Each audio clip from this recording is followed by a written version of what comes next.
The Ukulele Orchestra of Great Britain, founded in 1985 by George Hinchliffe and Kitty Lux, is the world's original all-ukulele ensemble. Think classical poise meets cheeky covers of pop, jazz and movie themes. Dressed in tuxes, they strum everything from Bowie to Beethoven on soprano, tenor, concert, and bass ukes, with sharp wit and zero pretension. Today, members like Guy Hargreaves, who the Trout interviews in this episode of The Trout Show, keep the party going, proof that four strings can handle any tune.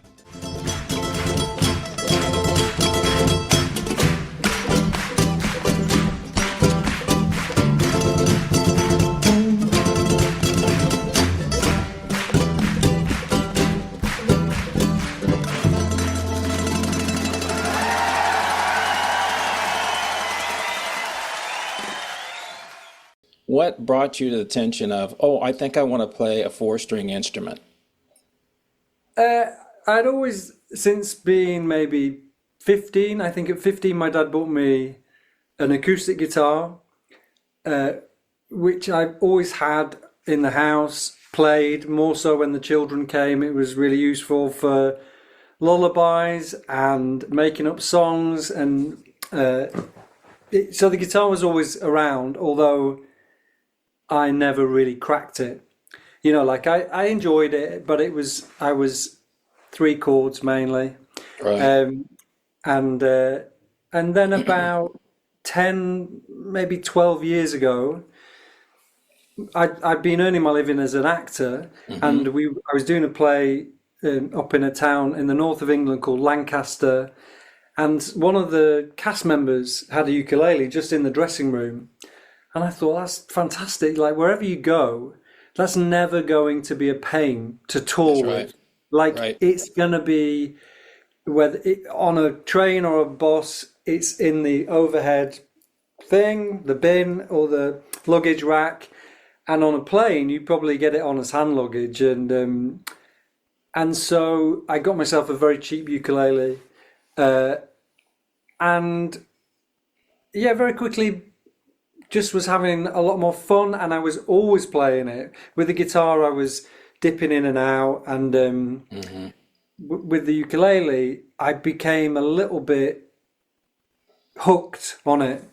Yeah, and it was probably about the same time that I was seeing in the UK, anyway, an upsurge in interest, partly because of the Ukulele Orchestra of Great Britain. They'd had an appearance on a really influential television program called Jules Holland Hootenanny. Oh, I know who that is. Oh, yeah. A lot of famous have been on Jules Holland show. Yeah. Every New Year's Eve, he does a big, like, Christmas, New Year celebration. Lots of top world-class acts attend, new people as well. And around about the same time as I got hold of my first ukulele, I saw this band on New Year's Eve playing a bit of Nirvana, and I was like, whoa. I mean, I was like, that's really something, that you can take this little idiot guitar, and I say that with the greatest of respect. I understand. Yeah, and make an incredible sound with it, and together, you know, the band was doing something extraordinary. So I never thought twice about. They were way, way, way out of my league, but I think maybe that planted a seed in my head, and then maybe a few years later, the Ukulele Orchestra of Great Britain was on the Proms, which is a big, mainly classical music. I've heard that too. Season at the Royal Albert Hall, which is a 6,000 seater in London, and they played a ukulele prom, which, you know, like, incredible thing for 7 or 8 ukulele players to be on that stage. Oh, yeah, that's pretty famous. That's one of the places I've always said. Everybody goes, you want to play Madison? No, I want to play Royal Albert Hall. Yeah. All my favorite musicians, I mean, Eric Clapton almost lives there. So, you know, he goes there a lot. And I thought, if I ever become famous, I want to be able to play Royal Albert Hall. I don't care about Madison Square Garden. I want to go there. So I always wondered, now I know, because it's 6,000 people. I'm trying to figure out how many people fit into that thing. Yeah, I think you got a lot of people sitting up above and all that stuff. So yeah, well, as with a lot of classical venues, I think you often have people sort of behind you as well. Yeah. You know, like so it's a lot of people, 6,000 people. So also for me, I mean, I was a kind of performer, not never made a living being a musician, but I instantly started writing songs with the ukulele. It was really easy to be a songwriter. I mean, they were silly songs often. I was making comic songs and just sort of playing those in pubs and clubs and open mic sessions. Oh, wow. Locally here in Lancashire. Yeah, so that was the sort of beginnings of it all, really. But That's I never how thought about, I was just going to say, though, what you just said. One of the problems when I get asked to go play something, I don't even want to take my guitar with me because, I never know what's going to happen to it. I know a lot of famous people, they pay for another seat so they can bring their guitar sit next to them. Those are famous people that do that. But I never thought about what you just said because you can carry it everywhere. And it's not very loud. So if you're sitting in a hotel room, somebody's in the next door, they can't really hear you. Yeah, not really. You don't have to plug it in, and all of the ukuleles in the band are acoustic instruments except for the bass ukulele, which gets plugged in directly. But we are playing all acoustic instruments which are mic'd on the stage, externally, not plugged in. So you don't have. Does anybody plug in? Nobody plugs in. The bass player. Oh, I was wondering if he did because the bass player plugs in. Yeah, you're not going to carry that low end if you don't plug it in, probably. Yeah. Well, so you started out your career. You're better known, I guess, as an actor. I mean, you've done plays. Say better known would be overstretching it. I mean, I was. Well, let me say, your bio says you've done a lot of acting. Okay, I'll put it that way. And you've done. I was a jobbing actor. Yeah. And had been at that for 30 years really before the Ukulele Orchestra knocked on the door, and having I was making a living with my wife. We have a small theatre company, and we were making our own work, doing the odd TV bit, other bits of theatre. But it was, it's a precarious living. But we were doing okay. We had a great training. My wife and I both went to a drama school in London called Guildhall School of Music and Drama. Mm-hmm. So funnily enough, even back then, at drama school, acting training, there was a lot of musicianship, brilliant musicianship. I mean, the Guildhall is a really world-class conservatoire for musicians, as well as a great place for actors to go and train. So I suppose that's what I was doing. I was being an actor. So did you have a goal? With musicians, I ask them the same question. Did you want to play in front of 10,000 people? Did you? Yeah, in acting, it's like, did you want to be not well-known, but just a person that does, first off, you want to get paid. But did you want to go, I want to do TV, I'd like to get into a series that runs 10 years, or I'd like to do some movies, and then you have your plays, or did you just like doing the live stuff? No, I think not having had lots of opportunity to do TV or telly, as we call it, or film. I mean, done bits and pieces, some of the soap operas, like dropping in for one episode, some commercials. Like, it always seems the grass always seems greener, because I was doing a lot of theatre work. I was sort of jobbing in the provinces, like or small theatre tours, going around the country, and you think, to be on the TV. But actually, I think as we got older,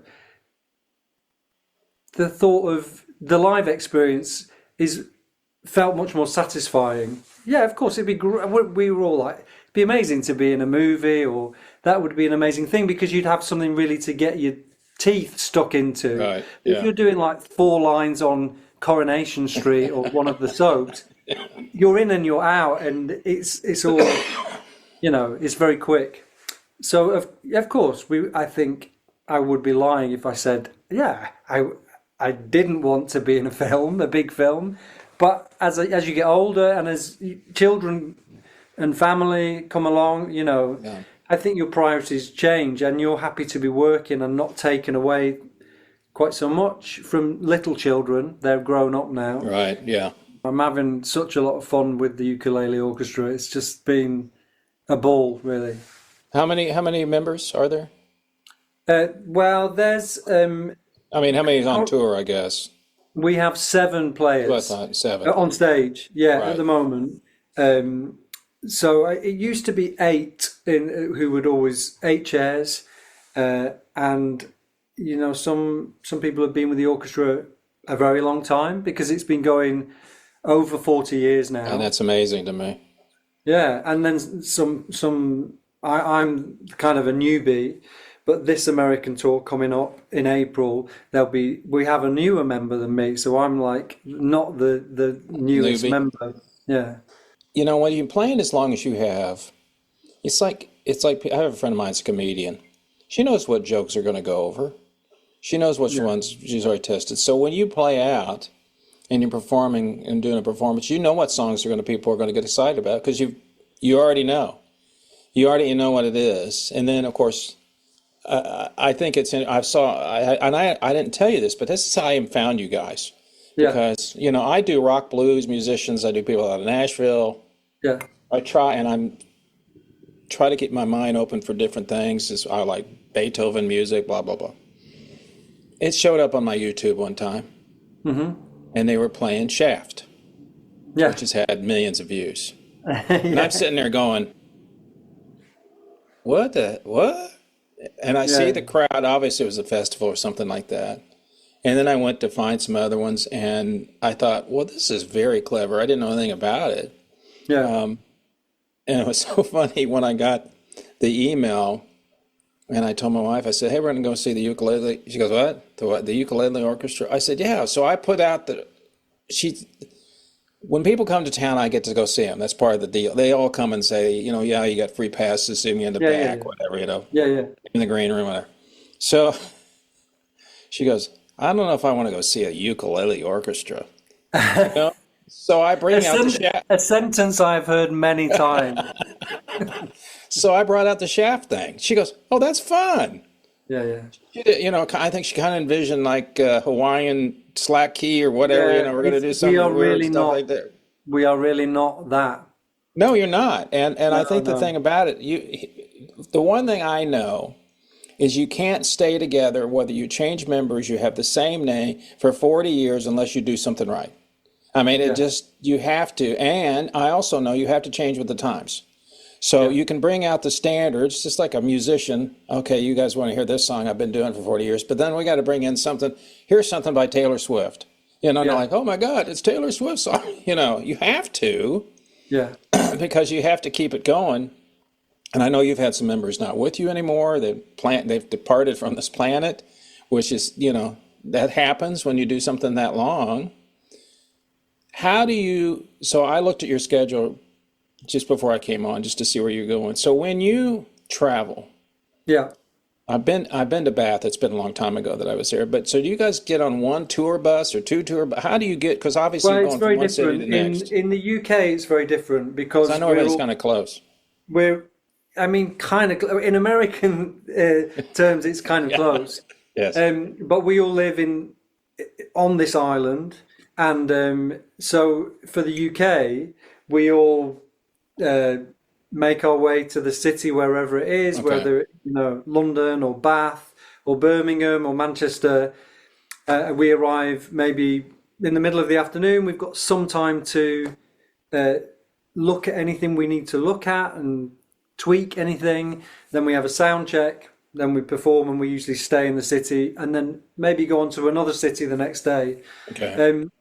And we're all kind of getting there under our own steam. But in America, of course, we're very much like a band, and we like a traveling band, like in caravan of just moving You're through just and like any other lots. rock band or country band that's Yeah, out there because you're traveling. uh, It's so at the distance is so much greater, so much you know. greater. Yeah. Yeah, So it feels, but I mean, I think the American tour has happened. It's like going into maybe, it's been sort of 15, maybe more than 15 years that there's been a big American tour at this time of year, spring, kind of April right. time. Yeah. And it's usually, I mean, I think it's sort of got a little bit bigger and bigger every year. Last year, I think it was 22 dates in Hmm. total, maybe a couple, maybe 20 in the United States, and then we headed over up to Canada. Um, so it's quite intensive, really. You know, and we've just come back from Germany and Switzerland and Liechtenstein, Well, you're and going that to was Sweden, three. aren't you going to Sweden? You're going to We go to Sweden? Sweden in Yeah. about, yeah, 2 weeks or so. Yeah, Well, I think you're looking at a situation. The one thing this is what's happening in America as far as the bands that are touring. It's so expensive, excuse me, for a band to tour. And so what they're doing, and I think that some of them are doing it on purpose, and I noticed that you guys are playing in places that a lot of people may not play, which gives you an opportunity. Like you're playing in Manhattan, Kansas. That's where Kansas State University is. I know where it yeah, is. I yeah, used to live close to it. Not yeah, everybody's going to go to Manhattan and play. I mean, it's just not something that you're going to do. yeah, But the other thing I've seen, of course, these universities usually have pretty good sized auditoriums in them, mhm, is in America, a lot of bands are doing smaller venues in smaller cities. They don't have to worry about selling out a 10,000 person arena or yeah, 12,000. They don't have to worry about all the work goes into putting all the equipment together. You go in and do 1,000, 2,000 people. It's still a good crowd, and you're playing in a town that probably never gets to see that much entertainment, yeah, which means you're going to show up and you're going to sell out most of the time. yeah, And what I look at from you guys is the fact that you don't sit around and go, so, what's your newest album? How many times have they downloaded you on Spotify? yeah, You don't do any of that of any consequence. You just do perform live to continue doing your own thing. And I bet putting this stuff on YouTube has generated a brand new group of people over the years because just like me, that chef thing's what, 20 years? I don't know how old it is. It's yeah, old. maybe. It Yeah. probably is 20 years old, yeah. But it's new. It's fresh to me, Yeah. you know? And so, I do think the Ukulele Orchestra, I mean, it was founded 40 years ago by George Hinchliffe and Kitty Lux, and it was a kind of, in a way, it was a sort of art school joke. They thought, wouldn't it be ridiculous if we all dress up in tuxedos, like this kind of style, you know, and um, and look like a serious orchestra, and then sort of pull the rug from the audience's feet and do Shaft or play some punk rock or then play a little bit of classical music yeah. or Motorhead or you know that's and I think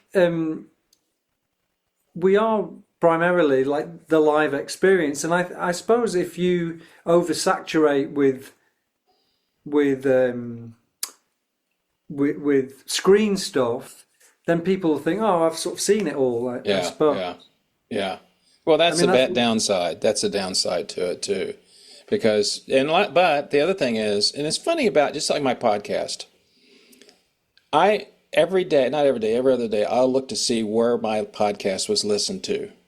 I yeah, can't even describe the towns they are. yeah, I mean, they might be in the middle of India, might be in the middle of Thailand. You know, I yeah. never know. I have to. Sometimes I get the names. I'm going like, give me Google Earth. Where is this? So So can I'm you going. see that on your sort of on the Yeah. So stats? I can look at a report to see what people are listening to and where they're from. Right. Okay. Great. What's happened now, just a little bit of information, is I'm in over 3,500 cities worldwide, Wow. 120 some countries, but they only tell me when a new city comes on. So Okay. if I look at it and go, okay, here's the top, oh, these four cities have never been here before. So every day it's like, if I want to look at it every day, where is, what? I can't even pronounce the name of this. And all I can think about, guys, why are people listening to this? because it's all over the place. Yeah. My more popular podcasts I did, and of course this goes on YouTube too, was with a gentleman out of the Netherlands that a great player. He does his own show where he did complete album of Eric Clapton's live album, Right. and he played it note for note, and he was selling out everywhere. He's on tour now doing John Mayer, but that one is 4 years old, and it still has people come to it. Yeah, it just kind of picks up momentum, and I think that has happened definitely with the ukuleles. Some of those videos, like some of the Royal Albert Hall videos, Psycho Killer, and Yeah, so that was the other one that gets a lot of Psycho Killer because I was a big Talking Heads fan. I like them, but I was watching the promo that the center that you guys are playing Richardson. They have a little minute and a half promo, and I see you're doing my buddy CZ Top doing "Give Me All Your Lovin'," I think is what it was. I think that and everybody's saying "Give Me All." Yeah, that maybe that was last time we laugh. were there. Maybe that was last time. I think that's hilarious. I mean, the fact is that you're doing this thing, and I'm sure a lot of the people in the crowd are older. I don't think you get a lot of teenagers showing up unless their parents. Well, I mean, I think the weird thing is when we do, like everyone has a great time, and I think we love the audiences that we get. We love giving people a good time, and everyone enjoys the show generally. But it's sort of interesting because ukuleles in the UK, they're now taught in school. Like they're quite regularly taught as the first musical instrument. So maybe as that kind of keeps going, younger audiences will come in. But and as like you say, we do put some newer stuff into the show. But you are right. It's an older demographic at the moment. Yeah. Well, as I say, our money's green like everybody else's. So it's, and they're probably anticipating already, okay, when are they going to do Psycho Killer? Are they going to do Psycho Killer today? They already kind of anticipated. Then you throw in some Bolero by Ravel and you're like, whoa, where'd that come from? And all that. But let me ask you about the instruments, because normally I get people on here, I go, what kind of guitar are you playing? What kind of, we get into that because that's what I do. Ukuleles, you play two different types on stage. You play like a soprano or you play a standard? What do you play? I play concert ukulele. Okay, now that's a little bit bigger, right, than the standard? Yeah, a little bit bigger than the soprano. Last year I was playing a soprano with a concert neck, so like a hybrid, which was concert-sized body with a little bit of a longer neck. But within the band, there's maybe 4 types: concert, soprano, tenor, and a bass, and maybe a baritone. Actually, our new player this year is probably going to play baritone. Yeah. Well, I assume all of them are made of wood, right? Yeah. Okay. And they're nylon strings. So, whatever that you guys use now. Do you use metal? You don't use metal strings, do you? No, the bass has got metal strings on it, like wound But you guys all play nylon or something similar to, because they're made out of wood, and I know because I have an acoustic nylon string guitar, they're hard to keep in tune because the weather affects them so much. Now, a guitar is obviously bigger, but do you guys have trouble on stage managing keeping them in tune? Do you have to stop occasionally to look at it? Or I guess my question is, how do you tune them when you're there? Do you have a floor tuner, or how do you guys keep the bass has a floor tuner. Okay. The bass because it's plugged in, but we've all got little you put them on the neck? Yeah. Just little on the headstock. Right. Little clips. And we're not tuning between every song, but if we know we've got a sensitive song coming up that's very delicate, we generally make an effort to make sure we're in tune. Yeah. And what's the notes on a ukulele? Do you know what? I don't. I could think about it and tell you, but I'm not going to embarrass myself because I don't think in notes. I think in shapes. I Okay, totally yeah. think in Because you got shapes. like a D shape or an F shape or a C shape. Yeah, Yeah. no, but like, yeah. So, and when I'm tuning it, I know that it's A, G. I can't even tell you.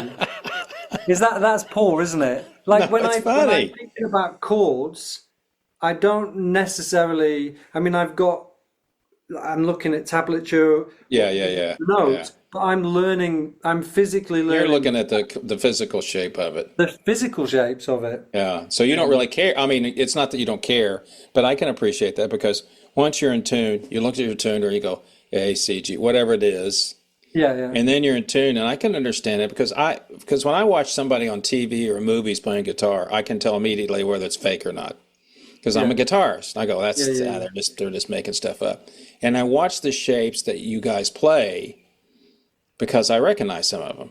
Yeah. Because like the D shape, that's pretty common, and I'll see like an F shape or something similar to that. And I noticed that and I think I tried a ukulele once. I had a dulcimer one time too, and I thought, oh, that'd be kind of cool sound, but I don't have any use for a ukulele, not in what I do. Yeah. But because wood has expands and contracts like all the Yeah. guitars here. I was using the Les Paul yesterday recording something. I've been sitting up there for just a couple of days. It was already out of tune, and normally stays in tune. It's just the weather, But that was kind of But curious for you've got me. extremes of weather over there Yeah, as I well. mean, right, and also humidity and all that stuff. So do you? And I looked. I guess you guys use floor monitors, right, to hear everybody? Yeah, playback on the floor Right. monitors. Yeah, that's what we don't have in ears or anything like No. that. There are some incredible around me, some incredible musicians in the band, but on top of that are sound engineers. Verena, who comes with on tour with us in America and Germany, and Graham in the UK. Like what they're adding into the kind of experience for us, making it easier and letting us hear everything that we need to hear, and then the live mix that they're doing. I remember when I saw the show and I couldn't believe the kind of wall of sound that was coming from seven little things, little ukuleles. It's a massive, massive part is our sound engineers. We're so grateful to have such talented people on that side Well, of that it, makes a out breakthrough. there behind the desk. That's the one thing people don't understand. I tell them all the time, and you just kind of reinforce it. When you're back there playing, it doesn't sound anything like it does out front, No, and you kind of get over that part of it. You have to get used to it. And yeah, then, because I used to be wireless when we're doing a sound check, I'd go out with my guitar because we had somebody run the sound, but I'd still go, okay, do something over here. Okay. yeah, I didn't know I had monitor in front of me. But that's the other thing. And like you just got there saying, you're sitting there playing, ding, ding, ding, ding, ding, ding, yeah, ding, and then all of a sudden you go out there, ding, ding, ding. You're yeah, like, yeah, okay. yeah.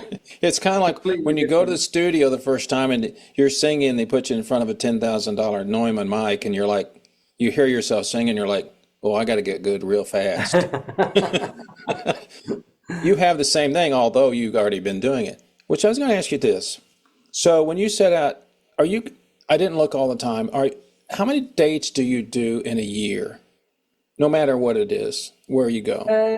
Like, I mean, something like between 70 and 100. It's a lot, yeah. Like this year, beginning of this year has been really busy. So we did 16 dates in Europe, probably done 5 or 6 in the UK. Then we're going to do 20 in America when we come. Yeah, so that'll be half a year. We'll be near enough 50.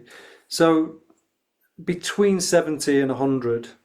So when you get ready to start another tour, let's say, do you have like a calendar and you say like, okay, this is year 2026, we're going to put something together. Do you guys, how do you get together? I assume you go to some place where you can rehearse. I mean, and at least because you're bringing in new people, and still set up and rehearse before you get ready to go on a tour. Because once you set that, I assume, what do you play in Europe? You're going to play in Sweden, and what do you play in Europe? We're probably going to play in America because you can do one gigantic thing. How do you Yeah, I guys mean, in how do an you guys ideal get together? world, When do you guys get together and do this thing? well, for the last couple of years, we've had a sort of residency in the south of England in a town called Chichester, and we've spent 3 days in a big house, and we've looked at maybe not all of them made the show, but we looked at 10 new numbers, and maybe 4 or 5 of them were sort of slowly introduced into the show. Um, so we'll hopefully get another experience of all going and spending some time, intensive time together, because on the road we do rehearse new things in. Like we might have a down day where it doesn't often happen, because if it's a down day, it might be a travel day going from one side of America to the other. Right. But we do try and get together on tour and kind of look at something, but it's quite intensive, the tour schedule. So if you can mark out 3 days where you're doing nothing but playing the ukulele, looking at different ways of doing different songs, then that's the ideal thing. And material does change. It sort of changes regularly, but because of the nature of the touring network is quite big, so the rapidity of change doesn't have to be so fast. Right. You know, like this year we're going back to some places we played, like Manhattan, Kansas, for Right. instance. Some of the songs that we played 2 years ago there will be the same, but there will be maybe 6 or 7 new numbers which will kind of be added into the mix of it. Touring is still not fun. It's not fun, did you say? It's not fun. I mean, it's work. It's it's a little I don't different know. for you. It's not coal mining. I No, mean, no, to no. me, I always tell people, yeah, you're not digging ditches, so shut up. it's like, I mean, I'm like, for me as a sort of who spent a lot of time, in small theatres where nobody really knows you're there, and then you come to a big hall and everyone's looking after you and bringing you sandwiches. It's like, Okay, that's all right. yeah, yeah. Well, I mean, I suppose because I'm one of the newer members, Right. the newness of being in these wonderful towns and cities and seeing these beautiful theatres, it can be tiring, it can be exhausting because you're sort of stimulated all the time, new things, Oh, new yeah. people to meet. Yeah. But I think we all pretty much enjoy life on the road. Our bus is very on rock and roll. It's like super quiet. Everyone's like listening to a podcast or reading a book or Right. Yeah, yeah, yeah.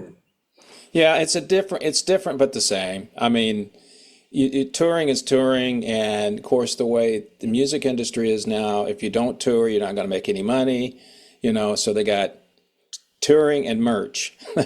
That's it. Yeah. So, and I understand it, but that's just the way it is. And you're unique in the fact that you have this slice of uniqueness that nobody else has. You own that slice, which maybe 20 years from now, there's still the Ukulele Orchestra of Great Well, Britain. let's hope so. Yeah, I mean, and that's what I say, because you hope that doesn't change, because, yeah, people move on, you get new people, but they still, and then when you get a new person, people play a little different, they're the same but different, and it keeps going. I mean, like I said earlier, the longevity of 40 years, this is mind-boggling. And and you're not going to be a tribute orchestra because people don't know who the members are anyway. Some of them they do.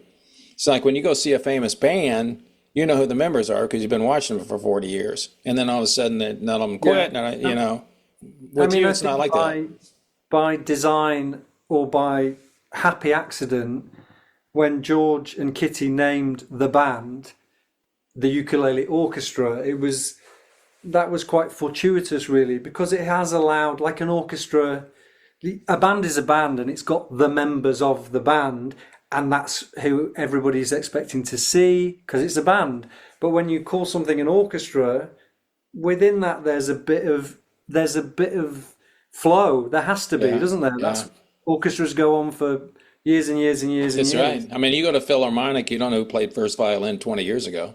No. And you know who plays first violin. You might know the conductor, but you're not going to go, who's playing first violin? No, you don't know. And that's pretty brilliant in the fact that was that way. I was going to ask you too, so when you're not touring, are you still doing the stage, still doing some TV? I mean, do you populate your life with some of that acting still? Because you obviously still like it probably.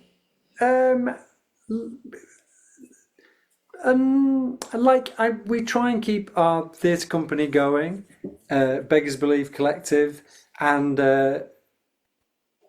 I do some little bits of sort of development work in theatre.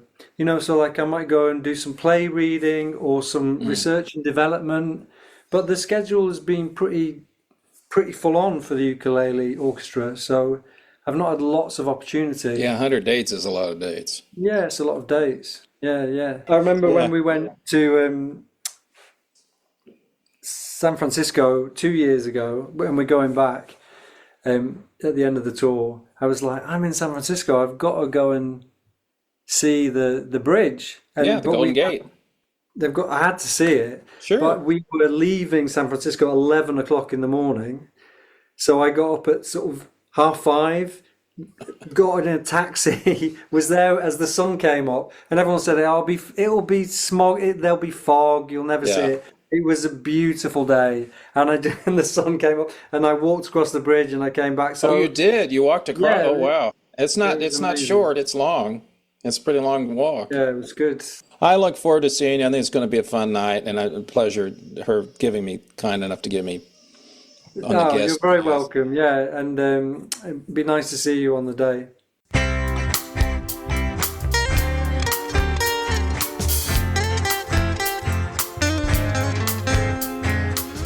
Well, that's it for this episode of the Trout Show with Guy Hargreaves of the Ukulele Orchestra of Great Britain.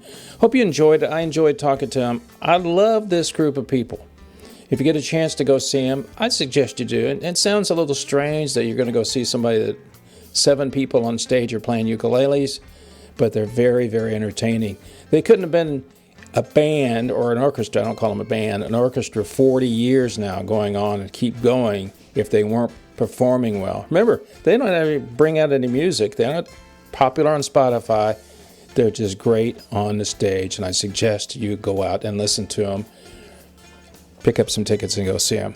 Thanks again, Guy, for coming on. For more information about The Trout Show, all you got to do is go to my website, thetroutshow.com. Everything is there. More interviews, more podcasts, my music, and everything else that's going on. So until next time, people, you know what I always say. It's only rock and roll. But I really love it. See ya.